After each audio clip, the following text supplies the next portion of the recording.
I have the honor and am excited to introduce our award winner for the Social, Economic, and Policy Innovation category. Now, this is a new innovation category, and it's separate from perhaps the better-known technology research innovation category, which we gave out this morning.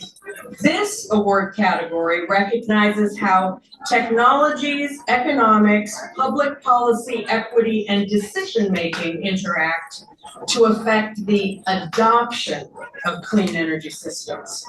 And our award winner is Ramsay Siegal.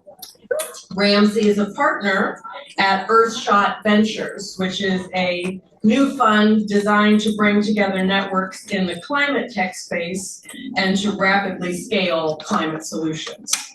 In 2021, Earthshot was spun out as a for-profit venture fund from the nonprofit Elemental Accelerator, which is where Ramsay was working at the time, and she led there a portfolio of more than 100 climate tech companies.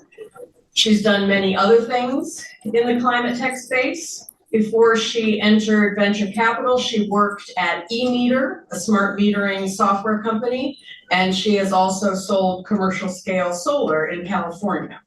And Ramsay's been focused on climate and environmental issues since college. She studied architecture with an emphasis on green building design.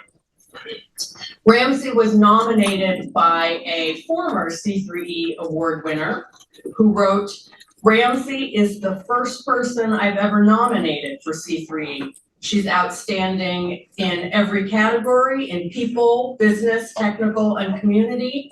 And this really stuck with me. She's one of the most generous collaborators that the nominator has ever known. Ramsay has also been working to increase diversity and inclusion within her organization and the new ventures that the fund supports. I think I'm stealing from her thunder and her talk when I share some of the statistics that she included in her application, but I think hearing them a couple times is worthwhile because they're important for us to understand. She mentions that the venture capital industry has been very slow to diversify, and that 82% of the venture capital decision makers are male, and 40% went to Harvard or Stanford. So not the diversity that we're looking for yet in that sector. And in order to change the gender and race dynamic in venture, women and people of color need to be at the decision-making table. Ramsay's dedicated to finding and funding the women and underrepresented entrepreneurs, and about half of the Earthshot Ventures investments have been in these female and underrepresented individual-led firms. So good job. Congratulations, Ramsay. Want to join me up here? You are a great example of why C3E is committed to mid-career awards, because the ambassadors are both impressed with what you've accomplished so far, and we're really looking forward to seeing what else you've accomplished.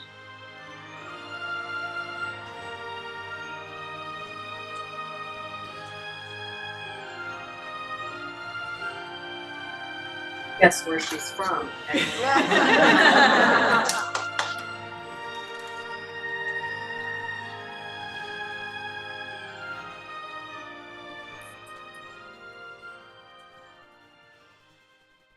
Thank you, Carol, for that kind introduction. It's so nice to be part of this community, so thank you for welcoming me. It's a dream to be here. And thank you to the Department of Energy, who was an early supporter of Elemental Accelerator, which is where I worked before we raised Earthshot Ventures, as Carol mentioned, to the universities, all the people behind the scenes who made this possible. And thank you to my nominator, Dawn Lippert, who I've been lucky enough to work with for 7 years. She's sitting over here and brought this beautiful way to honor some of the work that we've been doing in Hawaii.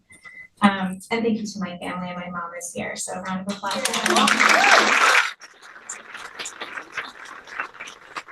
It's an incredible inspiration and broke a lot of glass ceilings and opened a lot of glass doors. So I first discovered my love for renewable energy in architecture school when designing high performance buildings.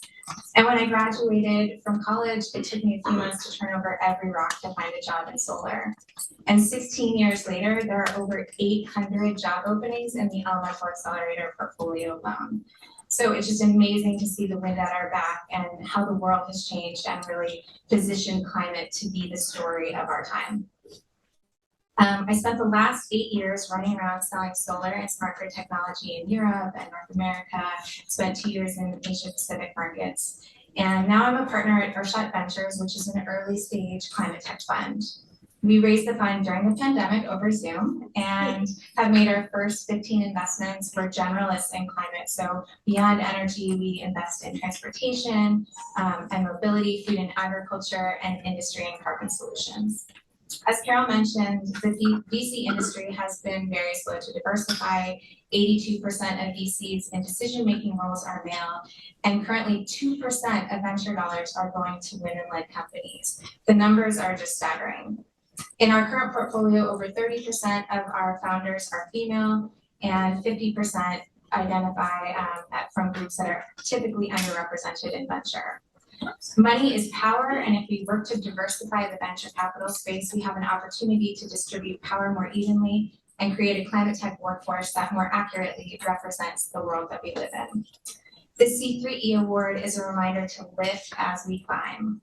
By joining forces with C3E, I believe we have the opportunity to make change in one generation.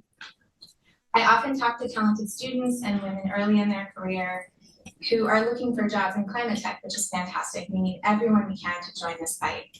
It's also the best time in history to start your own company. So as you're looking for a job or talking to others that are looking for a job in this career path, ask yourself, how can I create my own job? What if I started my own company that was wildly successful? What would I do if I knew I couldn't fail? We need more female entrepreneurs, and if you have an idea that you've been thinking about pursuing as a startup, please come and talk to me. We'd love to fund you. So in our DEI work at Elemental, I learned about a term called default culture. And you can think of that as software that runs in the background of our world, in our culture, that dictates norms. We're so deeply entrenched in it that we don't even know it's there. I've been running small experiments to shake up default culture in the venture business. For example, hosting social gatherings during work hours rather than evenings so new mothers can come and people who are in caretaker roles at home. Another experiment I've been testing is asking people who are hiring for key roles, are you running a fair and open process? And that's a loaded question, and it's intentionally loaded, right? So even though you might not be on their board or on their team, just realize the influence that we all have, and asking powerful questions at the right moment can influence the diversity and the way teams are built. So I encourage all of you to think about the default cultures that are running in the background of your own businesses and the work that you're doing, and how you can run little experiments to shake things up. So thank you again all for this award. I'm so honored to be here.